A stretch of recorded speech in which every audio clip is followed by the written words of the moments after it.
ಓಂ ಶ್ರೀ ಗುರುಭ್ಯೋ ನಮಃ. ಜೀವನ್ಮುಕ್ತ ಮಹಾತ್ಮರಿಗೆ ವಂದಿಸುತ್ತಾ ಇಂದಿನ ಈ ಕಾರ್ಯಕ್ರಮವನ್ನು ಪ್ರಾರಂಭ ಮಾಡೋಣ. ಇಂದಿನ ಅಧ್ಯಕ್ಷತೆಯನ್ನು ವಹಿಸಿರ್ತಕ್ಕಂಥ ಹಿರಿಯ ಸಹೋದರಿ ಪಾರ್ವತಮ್ಮನವರಿಗೂ ಹಾಗೂ ಸಿಟಿ ಲಾಡ್ಜಿನ ಎಲ್ಲ ಪದಾಧಿಕಾರಿಗಳಿಗೂ ಹಾಗೂ ಇಲ್ಲಿ ನೆರೆದಿರ್ತಕ್ಕಂಥ ಎಲ್ಲ ಸಹೋದರ ಸಹೋದರಿಯರಿಗೆ ನನ್ನ ಹೃದಯಪೂರ್ವಕ ವಂದನೆಗಳು. ನಾವು ಇವತ್ತು ಗಿಯಾರ್ಡಿನೋ ಬ್ರೂನೋ ಅಂತ ಈ ಕಡೆಯಿಂದ ಲಾಸ್ಟಲ್ಲಿದ್ದಾರಲ್ಲ ಅವರ ಒಂದು ವಿಚಾರವನ್ನು ತಿಳ್ಕೊಳ್ಳೋಕ್ಕೆ ಹೊರಟಿದ್ದೀವಿ. ಇದು ಗಿಯಾರ್ಡಿನೋ ಬ್ರೂನೋ ಅವರ ಒಂದು ಚಿತ್ರ. ಇವರು ಬೇರೆ ಯಾರೂ ಅಲ್ಲ, ನಮ್ಮ ಅನಿ ಬೆಸೆಂಟಮ್ಮನವರ ಹಿಂದಿನ ಜನ್ಮ ಅಂತ ನಾವು ತಿಳ್ಕೊಂಡ್ವಿ. ಇವರ ವಿಚಾರವನ್ನು ನಾವು ತಿಳ್ಕೊಳ್ಳೋದಕ್ಕೆ ಮುಂಚೆ ನಾವು ಭಗವದ್ಗೀತೆಯ ಒಂದು ಶ್ಲೋಕದಿಂದ ಪ್ರಾರಂಭ ಮಾಡೋಣ. ಇದು ಎಲ್ಲರಿಗೂ ಸುಪರಿಚಿತವಾದಂಥ ಒಂದು ಶ್ಲೋಕ. ಯಾರ್ಯಾರಿಗೆ ಬರುತ್ತೋ ಅವರೆಲ್ಲ ಕೂಡ ಧ್ವನಿಗೂಡಿಸ್ಬೋದು. ಅಂದರೆ ಈ ಒಂದು ಸಂದರ್ಭಕ್ಕೆ ಅದು ಅತ್ಯಂತ ಅಗತ್ಯವಾದಂಥ ಒಂದು ಶ್ಲೋಕ ಅಂತ ಹೇಳಿ ಅದನ್ನು ನಾವು ಪ್ರಾರಂಭ ಮಾಡ್ತೀನಿ. ಅದನ್ನು ಎಲ್ಲರೂ ಹೇಳ್ಬೋದು. ಯದಾ ಯದಾ ಹಿ ಧರ್ಮಸ್ಯ ಗ್ಲಾನಿರ್ಭವತಿ ಭಾರತ ಅಭ್ಯುತ್ಥಾನಂ ಅಧರ್ಮಸ್ಯ ತದಾತ್ಮಾನಂ ಸೃಜಾಮ್ಯಹಂ ಪರಿತ್ರಾಣಾಯ ಸಾಧೂನಾಂ ವಿನಾಶಾಯ ಚತುಷ್ಕೃತಾಂ ಧರ್ಮ ಸಂಸ್ಥಾಪನಾರ್ಥಾಯ ಸಂಭವಾಮಿ ಯುಗೆ ಯುಗೆ. ಈ ರೀತಿ ಕೃಷ್ಣ ಪರಮಾತ್ಮ ಹೇಳ್ತಾರೆ. ಅಂದರೆ ಯಾವಾಗ ಪ್ರಪಂಚದಲ್ಲಿ ಧರ್ಮಕ್ಕೆ ಧಕ್ಕೆ ಚ್ಯುತಿ ಬಂದು ಅಧರ್ಮ ಜಾಸ್ತಿ ಆದಾಗ ನಾನು ಹುಟ್ಟು ಬರ್ತೀನಿ ಅಂತ, ಅದೇ ರೀತಿ ಅನಾದಿ ಕಾಲದಿಂದಲೂ ಸಂಸರಣೆಯಲ್ಲಿ ಈ ರೀತಿಯ ಅನೇಕ ಮಹಾಪುರುಷರು, ಅಂದರೆ ಪ್ರಪಂಚದಲ್ಲಿ ಯಾವಾಗ ಧರ್ಮಕ್ಕೆ ಚ್ಯುತಿ ಬರುತ್ತೋ ಆಗ ಈ ಥರ ಮಹಾಪುರುಷರು ಬಂದು ನಮಗೆ ಪ್ರಪಂಚವನ್ನು ಉದ್ಧಾರ ಮಾಡ್ತಾ ಇರೋದು ನಮ್ಮ ಒಂದು ಸಂಸರಣೆಯಲ್ಲಿ ಬಂದಂಥ ಒಂದು ನಿಯಮ. ಅದೇ ರೀತಿ ಎಷ್ಟೋ ಜನ ಬಂದು ನಮ್ಮ ಪ್ರಪಂಚದಲ್ಲಿ ಉದ್ಧಾರ ಮಾಡಿ ಬಂದು ಹೋಗಿದ್ದಾರೆ. ನಮ್ಮ ಈಗಿನ ಒಂದು ಥಿಯಾಸಫಿ ಒಂದು ವಿಚಾರಕ್ಕೆ ಬಂದರೆ 3ನೇ ಶತಮಾನದಲ್ಲಿ ಅಮೋನಿಯಸ್ ಸಕ್ಕಸ್ ಅನ್ನೋರು ಸಹ ಮೊದಲನೇ ಬಾರಿಗೆ ಥಿಯಾಸಫಿ ಅನ್ನೋ ಪದವನ್ನು ಅವರು ಬಳಸಿ ಥಿಯಾಸಫಿಯ ಒಂದು ಪ್ರಚಾರವನ್ನು 3ನೇ ಶತಮಾನದಲ್ಲಿ ಅವರು ನಮಗೆ ತಿಳಿಸ್ಕೊಟ್ಟಿದ್ದಾರೆ. ಅದೇ ರೀತಿ 16ನೇ ಶತಮಾನದಲ್ಲಿ ಗಿಯಾರ್ಡಿನೋ ಬ್ರೂನೋ ಅವರು ಬಂದು ಅವರು ಸತ್ಯಕ್ಕಾಗಿ ಹೋರಾಡಿ ಪ್ರಪಂಚಕ್ಕೆ ಸತ್ಯವನ್ನು ಜ್ಞಾನವನ್ನು ಕೊಟ್ಟು ಅವರ ಬಲಿದಾನವನ್ನು ನೀಡಿದಂಥ ಮಹಾನ್ ತ್ಯಾಗಿ ಗಿಯಾರ್ಡಿನೋ ಬ್ರೂನೋ. ಇನ್ನು 19ನೇ ಶತಮಾನದಲ್ಲಿ ನಮ್ಮ HP ಬ್ಲಾವರ್ಡ್ಸ್ಕಿ ಅಮ್ಮನವರು ಆಲ್ಕಾಟ್ರ್ ಅವರು ಬಂದು ಥಿಯಾಸಫಿಕಲ್ ಸೊಸೈಟಿಯನ್ನು ಸ್ಥಾಪನೆ ಮಾಡಿಬಿಟ್ಟು ಅದನ್ನು ವಿಶ್ವ ಸಹೋದರತ್ವ, ಅಂದರೆ ಸತ್ಯಕ್ಕಿಂತ ಮಿಗಿಲಾದ ಧರ್ಮ ಯಾವುದೂ ಇಲ್ಲ ಅನ್ನೋ ವಿಚಾರಗಳನ್ನು ಕೊಟ್ಟು ಅವರು ಹೋಗಿದ್ದಾರೆ. ಅದು ಮುನ್ನಡೆಕೊಂಡು ಹೋಗ್ತಾ ಇದೆ. ಈ ರೀತಿ ಮಹಾನುಭಾವರೆಲ್ಲ ಬಂದು ಪ್ರತಿ ಒಂದು ಯುಗದಲ್ಲೇ ಬಂದು ನಮ್ಮ ಪ್ರಪಂಚವನ್ನು ಉದ್ಧಾರ ಮಾಡ್ತಾ ಇದ್ದಾರೆ. ಇವತ್ತು ನಾವು ಈ ಗಿಯಾರ್ಡಿನೋ ಬ್ರೂನೋ ಅನ್ನೋರ ವಿಚಾರವನ್ನು ನಾವು ತಿಳ್ಕೊಳ್ಳೋಣ. ಗಿಯಾರ್ಡಿನೋ ಬ್ರೂನೋ ಅವರನ್ನು ಅನ್ ಅಪಾಸಲ್ ಆಫ್ ಥಿಯಾಸಫಿ ಅಂತ ಕರೆದಿದ್ದಾರೆ. ಹಾಗಂದರೆ ದೈವ ಪ್ರೇರಿತ ಧರ್ಮ ಪ್ರಚಾರಕ ಅಂತ. ಅಂದರೆ ದೇವರೇ ಅವರನ್ನು ಧರ್ಮ ಪ್ರಚಾರಕ್ಕಾಗಿ ಈ ಭೂಮಿಗೆ ಕಳಿಸಲ್ಪಟ್ಟವರು ಅಥವಾ ದೇವದೂತ ಅಂತ ಅನಿ ಬೆಸೆಂಟಮ್ಮನವರು ಇವರನ್ನು ವರ್ಣನೆ ಮಾಡಿದ್ದಾರೆ. ಇವರು ಬದುಕಿ ಬಾಳಿದಂಥ ಕಾಲ ಸುಮಾರು 1548ರಿಂದ 1600 ಆ ಒಂದು ಕಾಲದಲ್ಲಿ ಇವರು ಜೀವಿಸಿದ್ರು. ಅಂದರೆ 16ನೇ ಶತಮಾನದಲ್ಲಿ ಇವರು ಜೀವಿಸಿದ್ರು. ಇಂದಿಗೆ ಸುಮಾರು 425 ವರ್ಷಗಳ ಹಿಂದೆ ಇವರು ಇಟಲಿ ದೇಶದ ನೋಲಾ ಅನ್ನೋ ಒಂದು ಚಿಕ್ಕ ಪಟ್ಟಣದಲ್ಲಿ ಇವರ ಜನನ ಅನ್ನೋದು ಆಯಿತು. ಇವರ ಒಂದು ಪೂರ್ಣ ಹೆಸರು ಫಿಲಿಪ್ಪೋ ಬ್ರೂನೋ ಅಂತ. ಇವರ ತಂದೆ ಹೆಸರು ಬಂದು ಜಿಯೋವಾನಿ ಬ್ರೂನೋ ಅಂತ. ಇವರ ತಾಯಿಯ ಹೆಸರು ಫ್ರಾಲಿಸಾ ಸವಾಲಿನೋ ಅಂತ. ಅಂದರೆ ಈ ಒಂದು ಪವಿತ್ರವಾದ ದಿನದಂದು ಅವರನ್ನು ಯಾತಕ್ಕೋಸ್ಕರ ನಾವು ನೆನೆಸ್ಕೊಳ್ಬೇಕು, ಈ ಪ್ರಪಂಚಕ್ಕೆ ಅವರ ಕೊಡುಗೆಗಳು ಏನು ಅಂತ ನಾವು ನೋಡೋದಾದರೆ,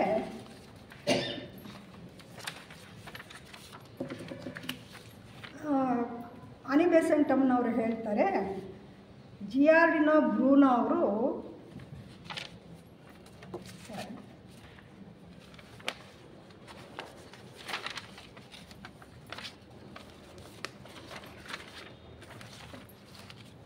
ಅನಿ ಬೆಸೆಂಟಮ್ನವರ ಪ್ರಕಾರ ಇವರು ಜಿಯಾರ್ಡಿನೋ ಬ್ರೂನೋ ಅವರು ವೈಜ್ಞಾನಿಕ ಮತ್ತು ತಾತ್ವಿಕ ವಿಚಾರಧಾರೆಗಳನ್ನು ಥಿಯಾಸಾಫಿಕಲ್ ಸೊಸೈಟಿಯ ಒಂದು ಐಡಿಯಾಸ್ ಅಂತ ಅವರು ಕರೆದಿದ್ದಾರೆ. ಅಂದರೆ ಜಿಯಾರ್ಡಿನೋ ಬ್ರೂನೋ ಒಬ್ಬ ದೈವ ಪ್ರೇರಿತ ಧರ್ಮ ಪ್ರಚಾರಕನಾಗಿದ್ದ, ಅಂದರೆ ಒಬ್ಬ ತತ್ವಶಾಸ್ತ್ರಜ್ಞನಾಗಿದ್ದ. ಇವರು ಇಟಲಿ ದೇಶದ ಮಹಾನ್ ತತ್ವಶಾಸ್ತ್ರಜ್ಞ. ಇವರು ಅಂದರೆ ಫಿಲಾಸಫರ್ ಆಗಿದ್ದರು. ಇವರು ಗಣಿತದಲ್ಲಿ ನಿಪುಣರಾಗಿ ಗಣಿತಶಾಸ್ತ್ರಜ್ಞರು ಅಂತ ಅನ್ನಿಸ್ಕೊಂಡಿದ್ರು. ಇವರೊಬ್ಬ ವಿಶ್ವೋತ್ಪತ್ತಿ ಅಥವಾ ಶಾಸ್ತ್ರಜ್ಞರಾಗಿದ್ದರು. ಅಂದರೆ ಈ ವಿಶ್ವ ಯಾವ ರೀತಿ ರಚನೆ ಆಯಿತು ಅನ್ನೋ ಎಲ್ಲ ವಿಚಾರದಲ್ಲಿ ಆಳವಾಗಿ ಅಧ್ಯಯನ ಮಾಡಿ ಅದನ್ನೆಲ್ಲ ಕಂಡುಕೊಂಡಂಥವರಾಗಿದ್ದರು. ಹಾಗೆಯೇ ಇವರು ಕಠಿಣವಾದ ಗುಪ್ತ ಸಿದ್ಧಾಂತಿಯಾಗಿದ್ದರು. ಅಂದರೆ ಯಾವುದೇ ವಿಚಾರವನ್ನು ಬಡಪಟ್ಟಿಗೆ ಅವರು ನಂಬ್ತಾ ಇರಲಿಲ್ಲ. ಅವರಿಗೆ ಸತ್ಯ ಅಂತ ಅನಿಸಿದರೆ ಮಾತ್ರ ಅವರು ನಂಬುವಂಥ ವ್ಯಕ್ತಿ ಆಗಿದ್ದರು. ಅದೇ ರೀತಿ ಕೋಪರ್ನಿಕಸ್ನ ಆದರ್ಶ ತತ್ವಗಳನ್ನು ಎತ್ತಿ ಹಿಡಿದಂಥವರಾಗಿದ್ದರು. ಇವರೊಬ್ಬ ಸಾಹಸಿ ವಿಚಾರವಾದಿಗಳು. ಹೇಳ್ದಂಗೆ ಯಾವುದೇ ವಿಚಾರವನ್ನು ಯಾರೋ ಒಬ್ಬರು ಹೇಳಿದ್ರು ಅಂದ ತಕ್ಷಣ ಅವ್ರು ನಂಬ್ತಾ ಇರಲಿಲ್ಲ. ತಮಗೆ ಅದು ವಿಚಾರ ಮಾಡಿ ಸತ್ಯ ಅಂದರೆ ಮಾತ್ರ ಅವರು ಅದನ್ನು ನಂಬ್ತಾಯಿದ್ರು. ಅದೇ ರೀತಿ ತಾನು ಕಂಡುಕೊಂಡಂಥ ಸತ್ಯಗಳನ್ನು ತತ್ವಗಳನ್ನು ನಿರ್ಭಯವಾಗಿ ಸಾರಿದಂಥ ಧೀರ ಪುರುಷ ಇವರು. ಇವರೊಬ್ಬ ಗ್ರಂಥಕರ್ತರು ಕೂಡ ಆಗಿದ್ದರು. ಅಂದರೆ ವಿಶ್ವೋತ್ಪತ್ತಿ ಶಾಸ್ತ್ರಕ್ಕೆ ಸಂಬಂಧಪಟ್ಟಂತೆ ಅನೇಕ ಗ್ರಂಥಗಳನ್ನು ಇವರು ಬರೆದಿದ್ದಾರೆ. ಈ ಒಂದು ರೀತಿಯಲ್ಲಿ ವಿಜ್ಞಾನ, ತತ್ವಶಾಸ್ತ್ರ, ಧರ್ಮ ಪ್ರಚಾರಕರಾಗಿ ಅಪಾರವಾದಂಥ ಸತ್ಯ ಸಂದೇಶಗಳನ್ನು ಸಾರಿ ತ್ಯಾಗ ಮತ್ತು ಬಲಿದಾನ ಮಾಡಿದ ಮಹಾನ್ ಪುರುಷ ಜಿಯಾರ್ಡಿನೋ ಬ್ರೂನೋ. ಇಲ್ಲಿ ನಾವೆಲ್ಲರೂ ಕೂಡ ಥಿಯಾಸಾಫಿಕಲ್ ಸೊಸೈಟಿಯ ಸದಸ್ಯರಾಗಿದ್ದೀವಿ. ಹಾಗಾಗಿ ನಮ್ಮೆಲ್ಲರಿಗೂ ಕೂಡ ದೈವಿ ಯೋಜನೆಯಲ್ಲಿ ಒಂದು ನಂಬಿಕೆ ಅನ್ನೋದು ಇದೆ. ದೈವಿ ಯೋಜನೆಯಲ್ಲಿ 3 ನಿಯಮಗಳು ಇದೆ. ಸಂಸರಣ ನಿಯಮ ಅನ್ನೋದಿದೆ, ಕರ್ಮ ನಿಯಮ ಅಂತಿದೆ, ಪುನರ್ಜನ್ಮ ನಿಯಮ ಅನ್ನೋದು ಇದೆ. ಇದುವರೆಗೂ ಪುನರ್ಜನ್ಮದ ಬಗ್ಗೆ ನಾವು ಎಷ್ಟೊಂದು ವಿಚಾರಗಳನ್ನು ಕೇಳಿದ್ವಿ. ಈ ಒಂದು ಸಂದರ್ಭಕ್ಕೆ ನಾವು ಪುನರ್ಜನ್ಮದ ಕೆಲವು ಅಂಶಗಳನ್ನು ಇಲ್ಲಿ ತೆಗೆದುಕೊಳ್ಳೋಣ. ಅಂದರೆ ಪುನರ್ಜನ್ಮ ನಿಯಮದಲ್ಲಿ ಪುನರ್ಜನ್ಮದ ಅವಶ್ಯಕತೆ ಬಗ್ಗೆ ಜೀಸಸ್ ಕ್ರೈಸ್ಟ್ ಏನು ಹೇಳಿದ್ದಾರೆ ಅನ್ನೋದನ್ನು ನೋಡೋಣ. ಜೀಸಸ್ ಕ್ರೈಸ್ಟ್ ಕೂಡ ಸತ್ಯಕ್ಕಾಗಿ ಹೋರಾಡಿದಂಥ, ಸತ್ಯಕ್ಕಾಗಿ ಬದುಕಿದಂಥ ಒಬ್ಬ ವ್ಯಕ್ತಿ. ಇನ್ನು ಅವ್ರು ಹೇಳ್ತಾರೆ, ಜೀಸಸ್ ಕ್ರೈಸ್ಟ್ ಏನು ಹೇಳ್ತಾರೆ ಅಂದರೆ, the method of perfection is reincarnation ಅಂತ. ಅಂದರೆ ಪರಿಪೂರ್ಣತೆಯ ಮಾರ್ಗವೇ ಪುನರ್ಜನ್ಮ. ಅಂದರೆ ನಾವು ಭಗವಂತನಿಂದ ಕಿಡಿಗಳಾಗಿ ಬರ್ತೀವಿ, ಮತ್ತೆ ಭಗವಂತನಲ್ಲಿ ಸೇರಬೇಕಾದ್ರೆ ಮಾನವನಿಗೆ ಇರುವಂತಹ ಒಂದೇ ಒಂದು ಮಾರ್ಗ ಅಂತಂದರೆ ಪುನರ್ಜನ್ಮ. ಅಂದರೆ ಪುನರಪಿ ಜನನಂ ಪುನರಪಿ ಮರಣಂ ಅಂತ ಹೇಳಿ ನಾವು ಅನೇಕ ಜನ್ಮಗಳನ್ನು ಎತ್ತಿ ಪಾಠಗಳನ್ನು ಕಲಿತು ಆ ಭಗವಂತನಲ್ಲಿ ಲೀನ ಆಗೋದು ನಮ್ಮ ಗುರಿ. ಹಾಗಾಗಿ ಈ ಜಿಯಾರ್ಡಿನೋ ಬ್ರೂನೋ ಜನ್ಮ ಮತ್ತು ಡಾಕ್ಟರ್ ಅನಿ ಬೆಸೆಂಟ್ ಅವರ ಹಿಂದಿನ ಜನ್ಮಗಳಲ್ಲಿ ಅವರು ಹಿಂದಿನ ಜನ್ಮ ಒಂದು ಅಂತ ನಾವು ನಂಬ್ತೀವಿ. ಇದನ್ನು ಲೆಡ್ಬೀಟರ್ ಅವರು, ಅಂದರೆ ಈ ಹಿಂದಿನ ಜನ್ಮವೇ ಅನಿ ಬೆಸೆಂಟ್ ಅವರ ಹಿಂದಿನ ಜನ್ಮವೇ ಜಿಯಾರ್ಡಿನೋ ಬ್ರೂನೋ ಅನ್ನೋ ವಿಚಾರವನ್ನು ಅನಿ ಬೆಸೆಂಟ್ ಅವರಿಗೆ ತಿಳಿಸಿದವ್ರು ಯಾರು ಅನ್ನೋ ಒಂದು ಪ್ರಶ್ನೆ ನಮಗೆ ಬರುತ್ತೆ. ಇದನ್ನು ಯಾರೂ ಅಲ್ಲ, ನಮ್ಮ CW ಲೆಡ್ಬೀಟರ್ ಅವರು ಈ ವಿಚಾರವನ್ನು, ಅಂದರೆ ಅನಿ ಬೆಸೆಂಟ್ ಅವರ ಅನೇಕ ಜನ್ಮಗಳನ್ನು ಅವರು ಸ್ಟಡಿ ಮಾಡಿ ನೋಡಿದರು. ಅಂದರೆ ಲೆಡ್ಬೀಟರ್ ಅವರು ಎಷ್ಟು ಮಹಾನ್ ಮೇಧಾವಿ, ಅವರು ಎಷ್ಟು ದಿವ್ಯ ದೃಷ್ಟಿ ಇತ್ತು, ಅವ್ರ ಕುಂಡಲಿನಿ ಶಕ್ತಿ ಇತ್ತು, ಇದುವರೆಗೂ ನಮ್ಮ ಸೋದರಿಯವರು ಹೇಳಿದರು. ಅಂಥ ಮಹಾನ್ ವ್ಯಕ್ತಿ, ಅವರು ಎಷ್ಟೊಂದು ಸಿದ್ಧಿಗಳನ್ನು ಕೂಡ ಪಡ್ಕೊಂಡಿದ್ರು. ಅವರು ಈ ಅನಿ ಬೆಸೆಂಟ್ ಅಮ್ಮನವರ ಹಿಂದಿನ ಜನ್ಮಗಳನ್ನು ಸ್ಟಡಿ ಮಾಡಿದ್ರು. ಅವರು ಹೇಳ್ತಾರೆ, ನಿನ್ನ ಹಿಂದಿನ ಜನ್ಮವೇ ಜಿಯಾರ್ಡಿನೋ ಬ್ರೂನೋ ಅಂತ. ಈ ಪುನರ್ಜನ್ಮ ಸಿದ್ಧಾಂತದಲ್ಲಿ ನಂಬಿಕೆ ಇದ್ದವರೆಲ್ಲರೂ ನಾವು ಥಿಯಾಸಫಿ ಮೆಂಬರ್ಸ್ ಎಲ್ಲರೂ ಕೂಡ ಪುನರ್ಜನ್ಮದ ಒಂದು ಇದನ್ನು ನಾವು ನಂಬಲೇಬೇಕು. ಈ ನಿಟ್ಟಿನಲ್ಲಿ ನಾವು ವಿಚಾರ ಮಾಡೋದಾದರೆ ಅನಿ ಬೆಸೆಂಟ್ ಅವರ ವ್ಯಕ್ತಿತ್ವದಲ್ಲಿ ಹಾಗೂ ಬ್ರೂನೋ ಅವರ ಒಂದು ವ್ಯಕ್ತಿತ್ವದಲ್ಲಿ ನಾವು ಅನೇಕ ಸಾಮ್ಯತೆಗಳನ್ನು ನಾವು ಕಾಣ್ತೀವಿ. ಬೆಸೆಂಟರ ವಿಚಾರವನ್ನು ನೋಡಿದಾಗ ಬೆಸೆಂಟರ ತಾಯಿಯವರಿಗೆ ತನ್ನ ಮಗಳು ಪ್ರತಿದಿನ ಚರ್ಚಿಗೆ ಹೋಗಬೇಕು, ಕ್ರೈಸ್ತ ಧರ್ಮದ ಅನುಯಾಯಿ ಆಗಬೇಕು ಅನ್ನೋ ಆಸೆ ಇರುತ್ತೆ. ಹಾಗಾಗಿ ಅನಿ ಬೆಸೆಂಟು ತನ್ನ ಚಿಕ್ಕ ವಯಸ್ಸಿನಿಂದ ಕೂಡ ಚರ್ಚಿನ ಸಂಪರ್ಕವನ್ನು ಹೊಂದಿರ್ತಾರೆ. ಚರ್ಚಿನ ಪಾದ್ರಿ ಬೆಸೆಂಟರಿಗೆ ಪರಿಚಯ ಆಗ್ತಾರೆ.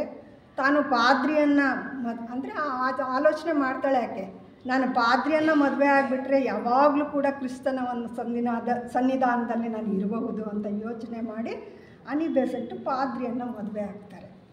ಮುಂದೆ ಕ್ರೈಸ್ತ ಧರ್ಮದ ಒಂದು ಕುರುಡು ನಂಬಿಕೆಗಳ ವಿರುದ್ಧ ಆಕೆ ತಿರುಗಿ ಬೀಳ್ತಾಳೆ. ಸತ್ಯದ ಪ್ರತಿಪಾದನೆಗಾಗಿ ಆಕೆ ಪತಿಯನ್ನು ಕೂಡ ಆಗಲೋ ಒಂದು ಪರಿಸ್ಥಿತಿ ಬರುತ್ತೆ. ಅಂದರೆ ಇವರೆಲ್ಲರೂ ಕೂಡ ಸತ್ಯಕ್ಕಾಗಿ ಹೋರಾಡಿದಂಥ ಮಹಾಪುರುಷರು. ಅದೇ ರೀತಿ ಬ್ರೂನೋ ವಿಷಯದಲ್ಲೂ ಕೂಡ ನಾವು ಇದನ್ನು ನಾವು ಗುರುತಿಸ್ಬೋದು. ಅಂದರೆ ಈ ಜನ್ಮಾಂತರಗಳಲ್ಲಿ ನಾವು ಏನು ಈ ಜನ್ಮದಲ್ಲಿ ಏನೋ ಒಂದಷ್ಟು ಕಲಿತೀವಿ, ಹೊರಟೋಗ್ಬಿಡ್ತೀವಿ, ಮತ್ತೆ ಇದು ನಮಗೆ ಜ್ಞಾಪಕ ಬರಲ್ಲ ಅಂತಲ್ಲ. ನಾವು ಏನು ಇಲ್ಲಿ ಒಳ್ಳೆಯದನ್ನು ಕಲ್ತಿರ್ತೀವೋ ಅದು ಮುಂದೆ ನಮಗೆ ಸಂಸ್ಕಾರಗಳಾಗಿ ಬರುತ್ತೆ ಅನ್ನೋದು ನಮಗೆ ಇದರಲ್ಲಿ ನಾವು ತಿಳ್ಕೊಳ್ಬೋದು. ಅದು ಭಂಡಾರ. ನಮಗೆ ಪ್ರತಿ ಜನ್ಮದಲ್ಲಿ ನಾವು ಏನು ಒಳ್ಳೇದು ಕಲಿತೀವಿ ಅದು ನಮಗೆ ಭಂಡಾರವಾಗಿ ಮುಂದಿನ ಜನ್ಮಕ್ಕೆ ಬರುತ್ತೆ. ಬ್ರೂನೋ ಸಹ ತನ್ನ ಚಿಕ್ಕ ವಯಸ್ಸಿನಲ್ಲೇ ತಂದೆಯನ್ನು ಕಳ್ಕೊಂಡ್ಬಿಡ್ತಾರೆ. ತಾಯಿಯ ಆಸೆಯಂತೆ ಅವರು ಕೆಥೋಲಿಕ್ ಡೊಮಿನಿಕನ್ ಮೊನಾಸ್ಟ್ರಿ ಅಂದರೆ ಒಂದು ಕ್ರೈಸ್ತ ಸನ್ಯಾಸಿ ಮಠ, ಅಲ್ಲಿ ಅವರು ಬೆಳೀತಾರೆ. ಚಿಕ್ಕಂದಿನಿಂದಲೂ ಆ ಒಂದು ಆಶ್ರಮದಲ್ಲಿ ಅವರ ಒಂದು ಬೆಳವಣಿಗೆ ಆಗುತ್ತೆ. ಆ ಕ್ರೈಸ್ತ ಮಠದಲ್ಲಿ ಇದ್ದಂಥ ಒಂದು ಧರ್ಮ ಗ್ರಂಥ ಭಂಡಾರ ಇರುತ್ತೆ. ಅಲ್ಲಿ ಅನೇಕ ಪುಸ್ತಕಗಳು ಅಲ್ಲಿ ಇರುತ್ತೆ, ಪುಸ್ತಕಗಳ ಒಂದು ಸಂಗ್ರಹ ಇರುತ್ತೆ. ಕ್ರೈಸ್ತ ಮತದ ಸಾಹಿತ್ಯ ದೈವ ನಿಯಾಮಕ ಅಂತ ಅವರೆಲ್ಲರೂ ನಂಬಿರ್ತಾರೆ.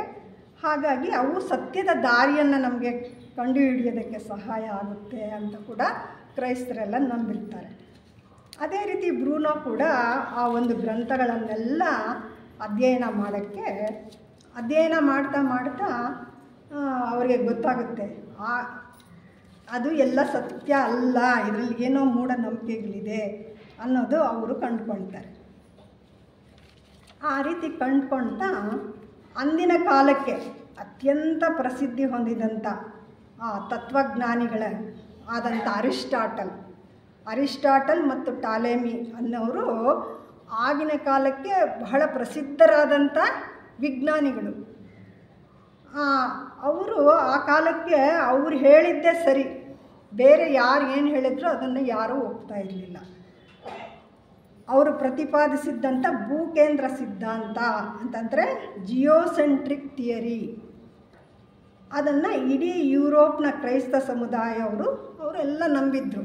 ಏನು ಈ ಜಿಯೋಸೆಂಟ್ರಿಕ್ ಥಿಯರಿ ಅಂತಂದರೆ ಇದು ಭೂಮಿ ಒಂದು ಕಡೆ ಸ್ಥಿರವಾಗಿ ತಟಸ್ಥವಾಗಿ ಇರುತ್ತೆ, ಸೂರ್ಯ ಅದರ ಸುತ್ತಾ ಇರುತ್ತೆ ಅನ್ನೋದನ್ನು ಅವರು ದೃಢವಾಗಿ ನಂಬಿಬಿಟ್ಟಿದ್ರು.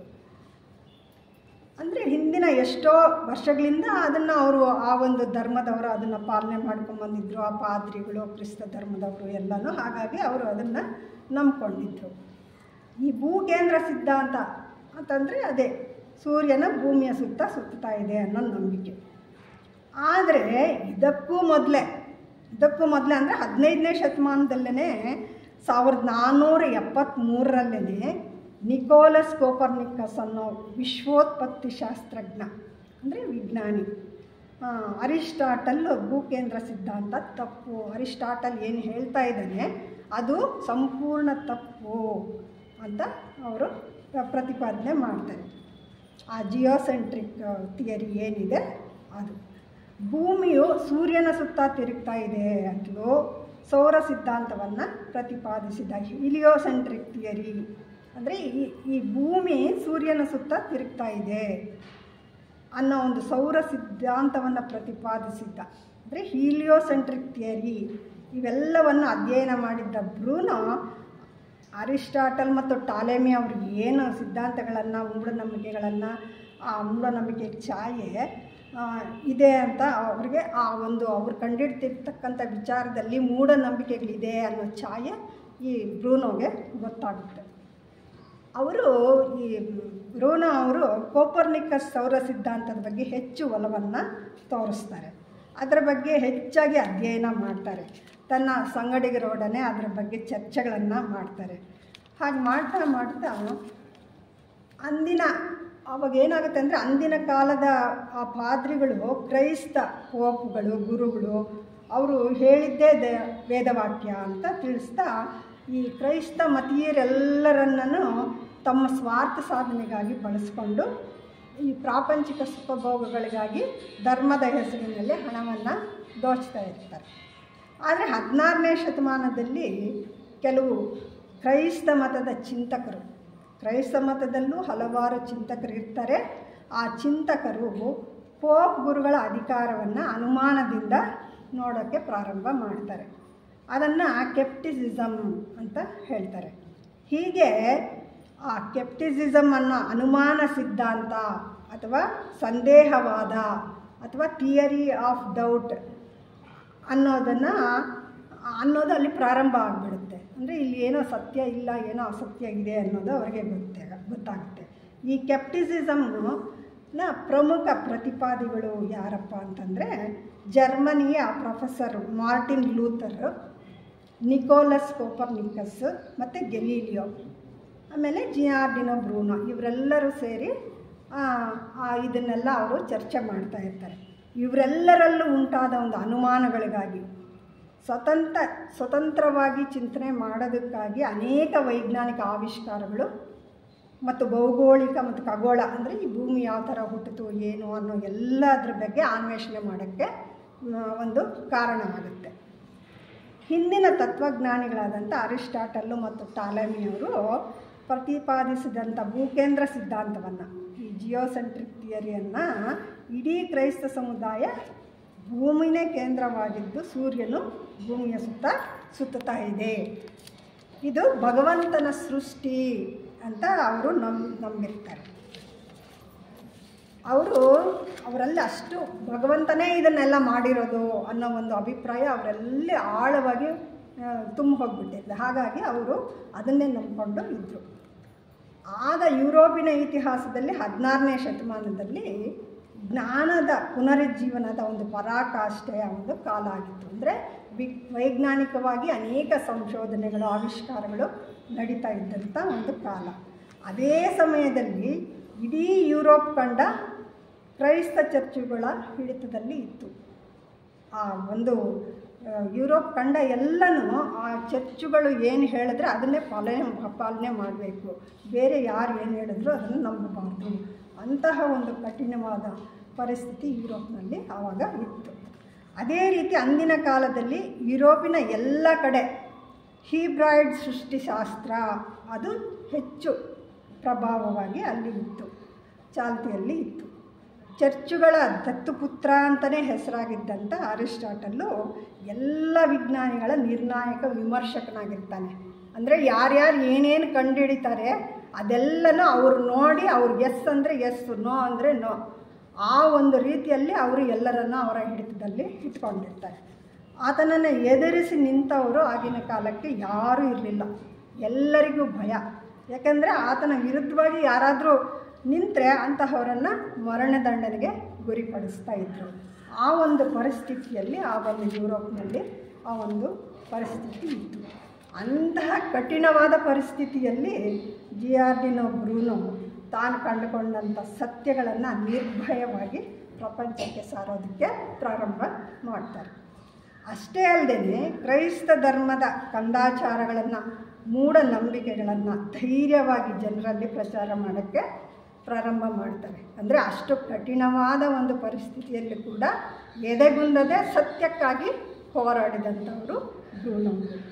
ಇದನ್ನು ತಿಳಿದ ಚರ್ಚಿನ ಮುಖ್ಯಸ್ಥನಾದಂಥ ಫಾದರ್ ಅನ್ಸಲ್ಮ್ ಅನ್ನೋರು ಬ್ರೂನೋಗೆ ಅನೇಕ ಸಲ ಎಚ್ಚರಿಕೆಗಳನ್ನು ಕೊಡ್ತಾರೆ. ನೀನು ಮಾಡ್ತಾ ಇರೋವಂಥ ಕ್ರೈಸ್ತ ಧರ್ಮದ ಮೇಲಿನ ಅಪಪ್ರಚಾರ, ಈ ನಿಂದೆಗಳು ಇವೆಲ್ಲ ಕೂಡ ನಿನಗೆ ತುಂಬ ಒಳ್ಳೆಯದಾಗೋದಿಲ್ಲ. ಆ ಧಾರ್ಮಿಕ ನ್ಯಾಯಮಂಡಳಿ ಅನ್ನೋದು ಒಂದಿದೆ, ಅವ್ರಿಗೆ ಗೊತ್ತಾದರೆ ನಿನಗೆ ಕಠಿಣವಾದ ಶಿಕ್ಷೆಗಳನ್ನು ಕೊಡ್ತಾರೆ. ಹಾಗಾಗಿ ನೀನು ಅದನ್ನೆಲ್ಲ ನಿಲ್ಲಿಸ್ಬಿಡು ಅಂತ ಹೇಳ್ತಾರೆ. ಆ ಕಾಲದಲ್ಲಿ ಕ್ರೈಸ್ತ ಧರ್ಮದ ತತ್ವಗಳನ್ನು ಯಾರ್ಯಾರು ವಿರೋಧಿಸ್ತಾರೋ ಅವರನ್ನು ದೈವ ನಿಂದಕ ಮತ್ತು ಮತದ್ವೇಷಿ ಅಂತ ತೀರ್ಮಾನಿಸಿ ಧಾರ್ಮಿಕ ಮಂಡಳಿ ಅವರನ್ನು ರಾಜಬೀದಿಯಲ್ಲಿ ಒಂದು ಮರದ ಕಂಬಕ್ಕೆ ಕಟ್ಟಿ ಕ್ರೈಸ್ತ ಮತದ ಚಿಹ್ನೆ ಅಂದರೆ ಪ್ಲಸ್ ಶಿಲುಬೆ ಪ್ಲಸ್ ಚಿಹ್ನೆಯನ್ನು ಚೆನ್ನಾಗಿ ಕಾಯಿಸಿಬಿಟ್ಟು ಅಪರಾಧಿಯ ಎದೆ ಮೇಲೆ ಮುದ್ರೆ ಹಾಕಿ ಅವರು ಬೆಂಕಿಯಲ್ಲಿ ಸುಡ್ತಾ ಇದ್ರಂತೆ. ಯಾರು ಅದರ ವಿರುದ್ಧವಾಗಿ ಹೋಗ್ತಾರೋ ಅಂಥವರಿಗೆ ಈ ಒಂದು ಶಿಕ್ಷೆಯನ್ನು ಅಲ್ಲಿ ಕೊಡ್ತಾ ಇದ್ರಂತೆ. ಇದನ್ನು ಬರ್ನಿಂಗ್ ಅಟ್ ಸ್ಟೇಕ್ ಅಂತ ಕರೀತಾಯಿದ್ರು ಈ ಒಂದು ಶಿಕ್ಷೆಯನ್ನು. ಅಂಥ ಮೂಢತ್ವದಲ್ಲಿ ಅಂದಿನ ಯುರೋಪು ಇತ್ತು. ಈ ರೀತಿಯಲ್ಲಿ ಎಲ್ಲ ಶಿಕ್ಷೆಯ ಬಗ್ಗೆ ಆ ಮಠದ ಪಾದ್ರಿ ಬ್ರೂನೋಗೆ ವಿವರಿಸಿ ತಿಳಿಸ್ತಾರೆ. ಆದರೆ ದೇವರೇ ಆತನನ್ನು ಪ್ರಚಾರಕ್ಕಾಗಿ ಈ ಭೂಮಿಗೆ ಕಳಿಸಿರೋ ಅಂಥ ಒಂದು ಪ್ರಸಂಗದಲ್ಲಿ ಅವನು ದೇವದೂತನಾಗಿದ್ದ. ಆದ್ದರಿಂದ ತಾನು ಕಂಡುಕೊಂಡಂಥ ಸತ್ಯದ ತತ್ವಗಳನ್ನು ನಿರ್ಭಯವಾಗಿ ಸಾರ್ತಾ ಹೋಗ್ತಾನೆ. ಏನೇ ಆಗಲಿ ನಾನು ಕಂಡುಕೊಂಡಿರೋ ಸತ್ಯವನ್ನು ನಾನು ಬಿಡೋದಿಲ್ಲ ಅಂತ ಪ್ರಚಾರ ಮಾಡ್ತಾ ಹೋಗ್ತಾನೆ. ಬ್ರೂನೋವಿನ ಬುದ್ಧಿಮತ್ತೆಗೆ ಮಾರು ಹೋಗಿದ್ದ ಪಾದ್ರಿ ಬ್ರೂನೋವನ್ನು ಚರ್ಚಿನಿಂದ ನೀನು ಓಡಿ ಹೋಗು, ಇಲ್ಲಾಂದರೆ ನೀನು ಉಳಿದವರೆಲ್ಲ ನಿನ್ನನ್ನು ಸಾಯಿಸಿಬಿಡ್ತಾರೆ ಅಂತ ಹೇಳ್ತಾರೆ. ಆಗ ಬ್ರೂನೋ ತನ್ನ ತಾಯಿನಾಡಾದ ಇಟಲಿಯನ್ನು ಬಿಟ್ಟು ಫ್ರಾನ್ಸ್ ದೇಶಕ್ಕೆ ಭೇಟಿ ಕೊಡ್ತಾರೆ. ಅಲ್ಲಿ ಪ್ಯಾರಿಸ್ನಲ್ಲಿ ಅಂದಿನ ರಾಜನಾದ 3ನೇ ಹೆನ್ರಿಯನ್ನು ಅವರು ಭೇಟಿ ಮಾಡ್ತಾರೆ. ಆ ರಾಜ ಬ್ರೂನೋವಿನ ಜ್ಞಾನ ಸಂಪತ್ತನ್ನು ಮತ್ತು ಚುರುಕುತನಕ್ಕೆ ಅವರು ಮಾರು ಹೋಗ್ತಾರೆ. ಮತ್ತು ಸೊರ್ಬಾನ್ ಯೂನಿವರ್ಸಿಟಿಯಲ್ಲಿ ವಿದ್ಯಾರ್ಥಿಗಳಿಗೆ ಮತ್ತು ಪ್ರಾಧ್ಯಾಪಕರಿಗೆ ಉಪನ್ಯಾಸ ಮಾಡುವಂಥ ಒಂದು ಅನುಮತಿಯನ್ನು ಕೊಡ್ತಾರೆ. ಆ ಉಪನ್ಯಾಸದ ಪರಿಣಾಮದಿಂದ ರಾಜನು ಯೂನಿವರ್ಸಿಟಿಯಲ್ಲಿ ಅಧಿಕಾರವನ್ನು ಕೊಡೋದು ಕೂಡ ಮುಂದೆ ಬರ್ತಾರೆ. ಆದರೆ ಅಲ್ಲಿನ ಕ್ಯಾಥೋಲಿಕ್ ಪಂಗಡದವರಿಂದ ಕೆಲವು ನಿಯಮಗಳನ್ನು ನೀನು ಪಾಲನೆ ಮಾಡಬೇಕು ಅನ್ನೋ ಆಜ್ಞೆ ಬರುತ್ತೆ. ಏನು ಆಜ್ಞೆ ಅಂದರೆ ಮುಖ್ಯವಾಗಿ ಕ್ರೈಸ್ತ ಧರ್ಮದ ನಿಯಮಗಳಿಗೆ ಅನುಸಾರವಾಗಿ ನೀನು ನಡ್ಕೊಳ್ಬೇಕು ಅನ್ನೋ ಕರಾರುಗಳನ್ನು ವಿಧಿಸ್ತಾರೆ. ಆದರೆ ಸ್ವತಂತ್ರ ಚಿಂತಕನಾದ ಬ್ರೂನೋ ಆ ನಿಯಮಗಳನ್ನು ಪಾಲಿಸೋದಕ್ಕೆ ನಿರಾಕರಿಸ್ಬಿಡ್ತಾನೆ. ಇದರಿಂದಾಗಿ ಬ್ರೂನೋಗೆ ಅಲ್ಲಿ ತೊಂದರೆ ಉಂಟಾಗುವಂಥ ಪ್ರಸಂಗ ಬರುತ್ತೆ. ಅಲ್ಲಿಂದ ಫ್ರಾನ್ಸಿಗೆ ಹೋಗಬೇಕಾಗುತ್ತೆ. ಅಲ್ಲೂ ಅನುಕೂಲವಾಗಲಿಲ್ಲ. ಮತ್ತೆ ಅವರು ಇಂಗ್ಲೆಂಡ್ ದೇಶಕ್ಕೆ ಭೇಟಿ ನೀಡ್ತಾರೆ. ಅಲ್ಲಿನ ರಾಣಿ ಬ್ರೂನೋವಿಗೆ ಗೌರವಯುತವಾದ ಸ್ವಾಗತವನ್ನು ನೀಡ್ತಾಳೆ. ಅಲ್ಲಿ ಬ್ರೂನೋ ಕೆಲವು ಯೂನಿವರ್ಸಿಟಿಗಳಲ್ಲಿ ತನ್ನ ಹೊಸ ಚಿಂತನೆಗಳನ್ನು, ವಿಚಾರಗಳನ್ನು, ವಾದಗಳನ್ನು ಮಂಡಿಸ್ತಾನೆ. ಅಲ್ಲಿ ಕೂಡ ಹಳೆಯ ಕಂದಾಚಾರಗಳಿಗೆ, ಮೂಢನಂಬಿಕೆಗಳಿಗೆ ಅಂಟಿಕೊಂಡಿದ್ದಂಥ ಇಂಗ್ಲೆಂಡಿನಲ್ಲಿ ಕೂಡ ಬ್ರೂನೋವಿನ ಸತ್ಯ ವಿಚಾರಗಳಿಗೆ ಸ್ಥಾನಮಾನ ಅನ್ನೋದು ಸಿಕ್ಕೋದಿಲ್ಲ. ಅಲ್ಲಿಂದ ಜರ್ಮನಿಗೆ ಹೋಗ್ತಾರೆ. ಅಲ್ಲಿ ತನ್ನ ಹೊಸ ಆವಿಷ್ಕಾರಗಳಿಗೆ, ಸತ್ಯ ಸಮರ್ಥನೆಗಳಿಗೆ ಅವಕಾಶ ಅನ್ನೋದು ಸಿಕ್ಕೋದಿಲ್ಲ. ಅಂದರೆ ಸತ್ಯ ಅನ್ನೋದನ್ನು ನಾವು ನಡೆಸಬೇಕು ಅಂದರೆ ಎಷ್ಟು ಕಷ್ಟ ಇದೆ. ಅಂತಹ ಕಷ್ಟ ಪರಿಸ್ಥಿತಿಯಲ್ಲೂ ಇವರು ಹಲವಾರು ದೇಶಗಳನ್ನು ಸುತ್ತಿ ಅವರ ಪ್ರಚಾರವನ್ನು ಮಾಡೋಕ್ಕೆ ಹೊರಡ್ತಾರೆ. ಎಲ್ಲೂ ಅವರಿಗೆ ಆ ಸತ್ಯಕ್ಕೆ ಒಂದು ಸಮರ್ಥವಾದ ಒಂದು ಜಾಗ ಅವರಿಗೆ ಸಿಕ್ಕೋದಿಲ್ಲ. ಕೊನೆಗೆ ಮತ್ತೆ ಅವರು ತಾಯಿನಾಡಾದ ಇಟಲಿಗೆ ವಾಪಸ್ಸು ಬರಬೇಕಾಗುತ್ತೆ. ಅಲ್ಲಿ ಮೊದಲೇ ನಮಗೆಲ್ಲ ತಿಳಿದಿರೋ ಹಾಗೆ ಆತನನ್ನು ದೈವದ್ವೇಷಿ, ಮತದ್ವೇಷಿ ಅಂತ ಕ್ರೈಸ್ತ ನ್ಯಾಯಮಂಡಳಿ ಆತನನ್ನು ಹಿಡಿದುಬಿಟ್ಟು ಅವರನ್ನು ಜೈಲಿಗೆ ಹಾಕ್ತಾರೆ. ಅಂದರೆ ಆ ಜೈಲಿನಲ್ಲೂ ಕೂಡ ಅವ್ರಿಗೆ ಸುಮಾರು 8 ವರ್ಷ ಅವರು ಜೈಲಲ್ಲಿದ್ದರು ಅನ್ನೋ ಒಂದು ವಿಚಾರ ಇದೆ. ಆ ಬಹಳವಾದ ಚಿತ್ರಹಿಂಸೆಯನ್ನು ಅಲ್ಲಿ ಅವರು ಕೊಡ್ತಾರೆ. ಅದನ್ನು ಅನುಭವಿಸಿ ಕೂಡ ಅವರು ನೀನು ಕ್ರೈಸ್ತ ಮತ ಏನು ಹೇಳುತ್ತೆ ಅದನ್ನು ಒಪ್ಕೋ, ನಿನಗೆ ಮರಣ ದಂಡನೆಯಿಂದ ವಿಮುಕ್ತಿ ಪಡಿತೀಯಾ ಅಂತ ಹೇಳ್ತಾರೆ. ಆದರೂ ಕೂಡ ತಾನು ಕಂಡುಕೊಂಡಂಥ ಸತ್ಯದ ಬಗ್ಗೆ ಆತ ಸ್ಥಿರವಾಗಿ ನಿಲ್ತಾನೆ. ಇನ್ನು ಒಬ್ಬ ಜಿಯಾರ್ಡಿನೋ ಬ್ರೂನೋ ಒಬ್ಬ ಚಿಂತಕನಾಗಿ ನಾವು ನೋಡೋದಾದರೆ, ಜಿಯಾರ್ಡಿನೋ ಬ್ರೂನೋ ಅವರು ಹೇಳ್ತಾರೆ, ಸಾಧನೆಯನ್ನು ನೀನು ಎಷ್ಟು ಮಾಡ್ತೀಯೋ ಅಷ್ಟು ನೀನು ಹೆಚ್ಚು ಬೆಳಿತೀಯ, ಅಷ್ಟು ಭಗವಂತನಿಗೆ ಹತ್ತಿರ ಆಗ್ತೀಯ. ಸಾಧಿಸಲಾರದೇ ಇರೋವಂಥವ್ರು ಯಾರು ಸೋಮಾರಿಗಳಾಗಿರ್ತಾರೋ ಅಂಥವರ ಬಾಳು ಹೀನ ಸ್ಥಿತಿಗೆ ಬರುತ್ತೆ. ಅಂದರೆ ಯಾರ್ಯಾರು ಕಷ್ಟಪಡ್ತಾರೋ ಅವರ ಜೀವನದಲ್ಲಿ ಮುಂದೆ ಬರ್ತಾರೆ, ಯಾರ್ಯಾರು ಸೋಮಾರಿಗಳಾಗಿರ್ತಾರೋ ಅವರ ಜೀವನ ಹೀನ ಸ್ಥಿತಿಗೆ ಬರುತ್ತೆ ಅನ್ನೋ ವಿಚಾರವನ್ನು ಅವರು ಹೇಳ್ತಾರೆ. ಅದೇ ರೀತಿ ಇಂದ್ರಿಯಗಳ ಕಡೆ ಒಲವು ಯಾರು ತೋರಿಸ್ತಾರೋ ಅಂತಹವರು ದೇಹಾತ್ಮವು ಈ ಸ್ಥೂಲ ಶರೀರವನ್ನು ಪ್ರೀತಿಸುತ್ತೆ. ಯಾರು ಇಂದ್ರಿಯಗಳನ್ನು ಇಷ್ಟಪಡ್ತಾರೋ ಅವರು ದೇಹಾತ್ಮವನ್ನು ಪ್ರೀತಿ ಮಾಡ್ತಾರೆ. ಯಾವ ಸಾಧನೆಯೂ ಮಾಡೋಕ್ಕೆ ದೇಹಾತ್ಮ ಇಂದ್ರಿಯಗಳ ಬಗ್ಗೆ ನಾವು ಹೋಗ್ಬಿಟ್ರೆ ಏನು ಸಾಧನೆ ಮಾಡೋಕ್ಕೆ ಆಗೋದಿಲ್ಲ, ನಾವು ಗುರಿ ಮುಟ್ಟೋದಕ್ಕೆ ಸಾಧ್ಯ ಆಗೋದಿಲ್ಲ. ಅದೇ ರೀತಿ ಸೌಂದರ್ಯವನ್ನು, ಸದ್ಗುಣವನ್ನು, ಸತ್ಯಸಂಧತೆಯನ್ನು ನಾವು ಪ್ರೇಮಿಸಿದರೆ ನಾವು ಉನ್ನತಾತ್ಮನಲ್ಲಿ ನಾವು ನೆಲೆ ನಿಲ್ಲೋದಕ್ಕೆ ಆಗುತ್ತೆ. ನೀನು ನಿನ್ನಲ್ಲಿರ್ತಕ್ಕಂಥ ಅಂದರೆ ಪ್ರತಿಯೊಬ್ಬರೂ ಅವರಲ್ಲಿರ್ತಕ್ಕಂಥ ದೈವತ್ವವನ್ನು ಗುರುತಿಸಿದಾಗ ಭಗವಂತನ ಎತ್ತರಕ್ಕೆ ನಾವು ಬೆಳಿಬೋದು. ನಮ್ಮೆಲ್ಲರಲ್ಲೂ ಆ ಭಗವಂತನ ಶಕ್ತಿ ಒಂದು ಇದೆ. ಅದನ್ನು ನಾವು ಕಂಡುಕೊಂಡಾಗ ನಾವು ಆ ಭಗವಂತನಲ್ಲಿ ಒಂದಾಗೋದಕ್ಕೆ ಸಾಧ್ಯ ಅನ್ನೋ ವಿಚಾರವನ್ನು ಅವರು ಆವತ್ತೇ ಹೇಳಿದ್ದಾರೆ. ನಾವು ಯಾವ ಕಡೆ ಹೋಗಬೇಕು ಅನ್ನೋದನ್ನು ನಾವೇ ತೀರ್ಮಾನ ಮಾಡಬೇಕು. ಈ ಜಗತ್ತು ಆತ್ಮ ಮತ್ತು ಚೇತನ ಅಂದರೆ ಸ್ಪಿರಿಟ್ ಆ್ಯಂಡ್ ಮ್ಯಾಟರ್, ಈ ಎರಡೇ ವಸ್ತುಗಳಿಂದಲೇ ಈ ಜಗತ್ತು ಸೃಷ್ಟಿಯಾಗಿದೆ. ಈ ಎರಡರಿಂದಲೇ ಈ ಜಗತ್ತು ಇರೋದು ಅನ್ನೋ ಅಂಶವನ್ನು ಅವತ್ತೇ ನಮಗೆ ತಿಳಿಸಿದ್ದಾರೆ. ಇನ್ನು ಬ್ರೂನೋವಿನ ಬರವಣಿಗೆಗಳನ್ನು ಸಂಗ್ರಹಿಸಿ ಅವರು ಎಷ್ಟೊಂದು ಗ್ರಂಥಗಳನ್ನು ಅವರು ಬರೆದಿದ್ದಾರೆ. ಅದನ್ನೆಲ್ಲ ಸಂಗ್ರಹಿಸಿಬಿಟ್ಟು ವ್ಯಾಟಿಕನ್ ನಗರದ ವಸ್ತು ಸಂಗ್ರಹಾಲಯದಲ್ಲಿ ಈಗಲೂ ಇಟ್ಟಿದ್ದಾರೆ. ಅವು ತಮ್ಮ ಗರಿಗಳನ್ನು ಬಿಚ್ಚಿ ಬ್ರೂನೋವಿನ ಒಂದು ತತ್ವಗಳನ್ನು ಶಾಶ್ವತವಾಗಿ ಸಾರ್ತಾ ಇವೆ. ಅಂದರೆ ಅವರು ಇದ್ದಾಗ ಅವರ ಒಂದು ತತ್ವಗಳು ಯಾರಿಗೂ ಆ ಸತ್ಯ ಗೊತ್ತಾಗಲಿಲ್ಲ, ಈಗ ಗೊತ್ತಾಗಿದೆ. ಇವಾಗ ಆ ಬ್ರೂನೋವಿನ ಮಹತ್ವ ಏನು ಅನ್ನೋದು ಈಗ ಎಲ್ಲರಿಗೂ ಅದು ಗೊತ್ತಾಗ್ತಾ ಇದೆ. ಬ್ರೂನೋ ಪ್ರಪಂಚದ ಪರ್ಯಟನೆಯಲ್ಲಿದ್ದಾಗ ಒಂದು ಬಾರಿ ಇಂಗ್ಲೆಂಡ್ ರಾಣಿ ಎಲಿಜಬೆತ್ ಅವರನ್ನು ಅವರು ಸಂಪರ್ಕ ಮಾಡ್ತಾರೆ. ಅವ್ರು ಹೇಳ್ತಾರೆ, ಬ್ರೂನೋ ಅವ್ರನ್ನ ಕುರಿತು ಅವರು ಹೇಳ್ತಾರೆ, are you a Catholic or a Protestant ಅಂತ. ಅದಕ್ಕೆ ಬ್ರೂನೋ ಅವರು ಹೇಳ್ತಾರೆ, ಅಂದರೆ ನೀವು ಕೆಥೋಲಿಕ್ ಪಂಗಡಕ್ಕೆ ಸೇರಿದ್ದೀರಾ ಅಥವಾ ಪ್ರೊಟೆಸ್ಟೆಂಟ್ ಪಂಥಕ್ಕೆ ಸೇರಿದ್ದೀರಾ ಅಂತ. ಅದಕ್ಕೆ ಅವ್ರು ಹೇಳ್ತಾರೆ, ನಾನು ಕೆಥೋಲಿಕ್ಕೂ ಅಲ್ಲ, ಪ್ರೊಟೆಸ್ಟೆಂಟು ಅಲ್ಲ, ಅಥವಾ ಇನ್ಯಾವುದೇ ಪಂಗಡಕ್ಕೆ ನಾನು ಸೇರಿದವನು ಅಲ್ಲ. ನಾನೊಬ್ಬ ತತ್ವಜ್ಞಾನಿ, ನಾನು ವಿಜ್ಞಾನದ ಮಾನವ ಅಂತ ಅವರು ಉತ್ತರವನ್ನು ಕೊಡ್ತಾರೆ. ನಮಗೆ ಇದು ಏನು ತೋರಿಸುತ್ತೆ ಅಂದರೆ ಬ್ರೂನೋವಿನಲ್ಲಿದ್ದಂಥ ವಿಶ್ವ ಮಾನವನ ಕಲ್ಪನೆನ ನಾವು ಇಲ್ಲಿ ನೋಡಬಹುದು. ಈ ರೀತಿ ವಿಶ್ವ ಮಾನವನ ಕಲ್ಪನೆಯನ್ನು 16ನೇ ಶತಮಾನದಲ್ಲೇ ಅಂಕುರಾರ್ಪಣೆ ಮಾಡಿದಂಥ ಮಹಾನ್ ಚೇತನ ಜಿಯಾರ್ಡಿನೋ ಬ್ರೂನೋ ಅನ್ನೋದನ್ನು ನಾವು ತಿಳ್ಕೊಬೋದು. ಬ್ರೂನೋ ಅನೇಕ ಗ್ರಂಥಗಳನ್ನು ಬರೆದಿದ್ದಾರೆ.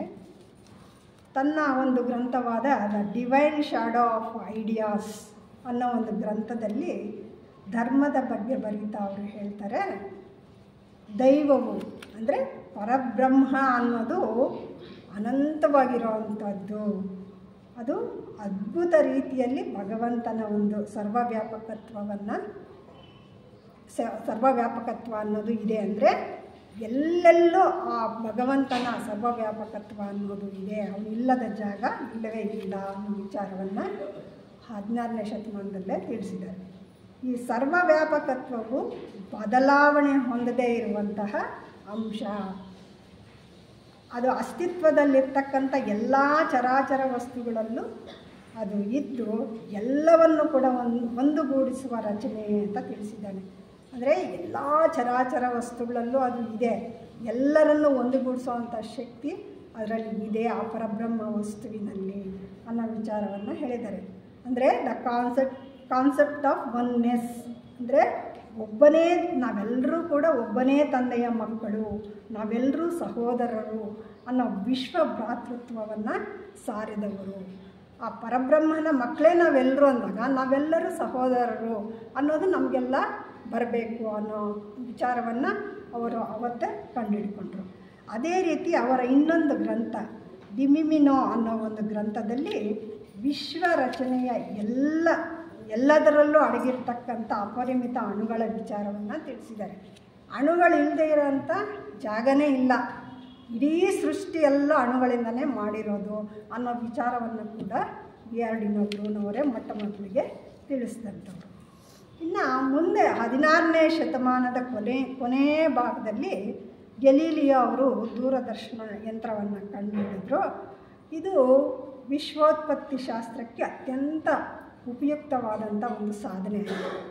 ಅದುವರೆಗೂ ನಾವು ಕಂಡುಕೊಂಡ ಸತ್ಯಗಳನ್ನು ಸುಮ್ಮನೆ ಪ್ರಚಾರ ಮಾಡ್ತಾಯಿದ್ವಿ, ಯಾರಿಗೂ ತೋರಿಸಿ ನಾವು ಹೇಳೋಕ್ಕೆ ಸಾಧ್ಯ ಇರಲಿಲ್ಲ.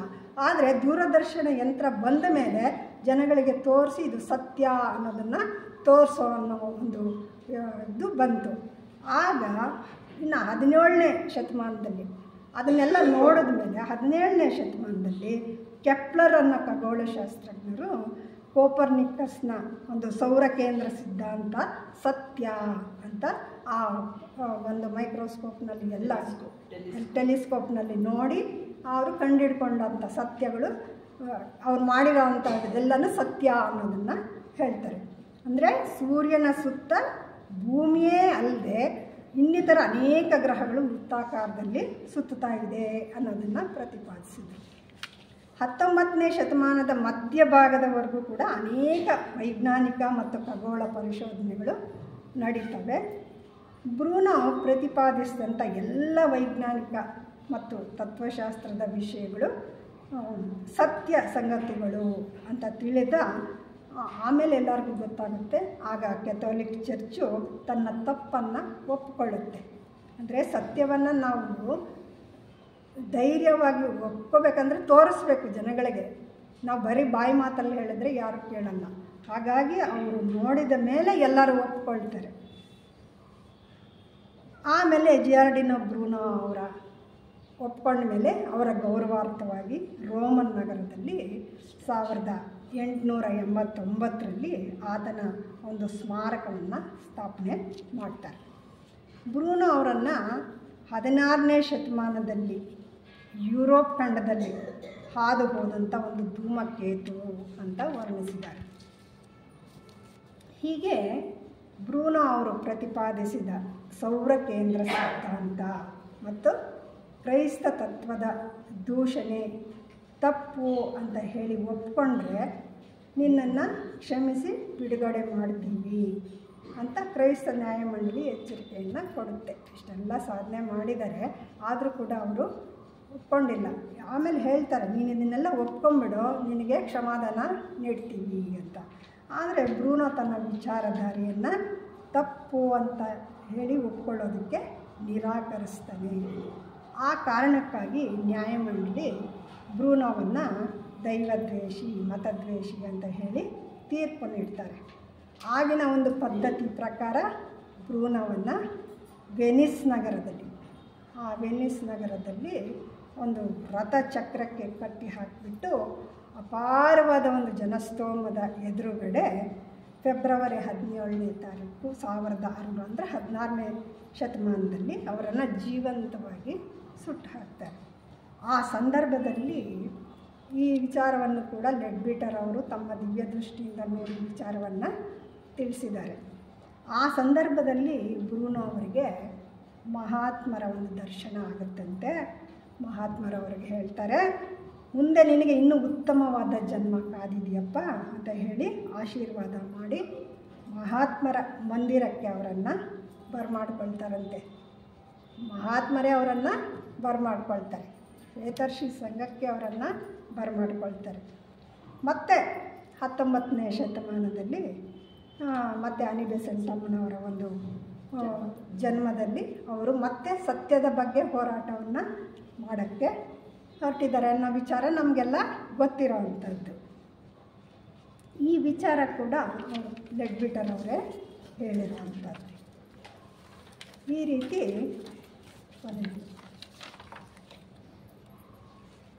ಈ ರೀತಿಯಲ್ಲಿ ಗಿಯಾರ್ಡಿನೋ ಬ್ರೂನೋ ಅವರು 1548ರಿಂದ 1600 ಅಂದರೆ 16ನೇ ಶತಮಾನದಲ್ಲಿ ಕೇವಲ ಅವರು 52 ವರ್ಷ ಮಾತ್ರ ಜೀವಿಸಿದ್ರು. ಅಪಾರವಾದಂಥ ಸಾಧನೆಯನ್ನು ಅವರು ಮಾಡಿದಂಥ ಸತ್ಯ ಸಾಧಕ ಅಂತ ಅನ್ನಿಸ್ಕೊಂಡ್ರು. ತನ್ನ ಸಾಧನೆಯನ್ನು ಕೇವಲ 15 ವರ್ಷ ಬಾಲಕನಿದ್ದಾಗಲೇ ಪ್ರಾರಂಭ ಮಾಡಿದ್ರು.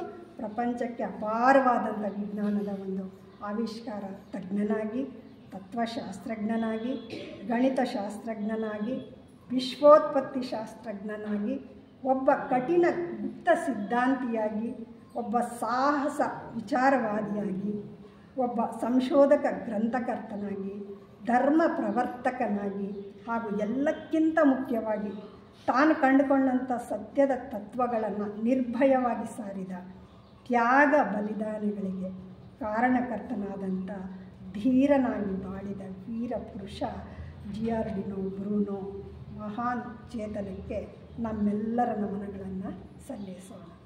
ಓಂ ಶಾಂತಿ ಶಾಂತಿ.